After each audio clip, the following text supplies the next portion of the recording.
অনেক বছর আগে এক শহরে একজন খুব দারিদ্র মানুষ থাকতেন। তিনি সব সময় মানুষের সামনে দান করত। মানুষ তাকে খুব ভালো বলতো, কিন্তু তার মনে সব সময় একটা অহংকার ছিল। সে একই শহরে একজন গরিব যুবক ছিল। তার কাছে তেমন টাকা ছিল না, কিন্তু সে আল্লাহকে খুব ভালোবাসতো। একদিন রাতে সে দেখলো রাস্তার পাশে এক বৃদ্ধ ক্ষুধার জ্বালা কষ্ট পাচ্ছে। যুবকের কাছে তখন ছিল মাত্র কিছু রুটি আর সামান্য টাকা।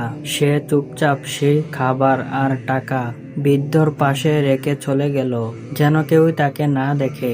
পরের দিন সকালে লোকজন শুনল সেই বৃদ্ধ আল্লাহর কাছে দোয়া করছে, হে আল্লাহ, যে অচেনা মানুষটা আমাকে রাতে সাহায্য করছে, তুমি তাকে দুনিয়া ও আখেরাতে উপহার প্রতিদান দাও।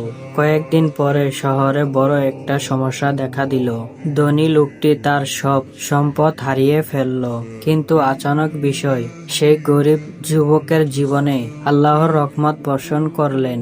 সে কাজ পেল, তার জীবন ধীরে ধীরে ভালো হতে লাগলো। একদিন একজন আলেম বললেন, যে দান মানুষকে দেখানোর জন্য করা হয় তার প্রতিদান মানুষ দেয়, কিন্তু যে দান আল্লাহর জন্য গোপনে করা হয় তার প্রতিদান আল্লাহ নিজেই দেন। এই কাহিনীর শিক্ষা, গোপনে করা ছোট্ট একটি ভালো কাজও আল্লাহর কাছে অনেক বড় হয়ে যায়।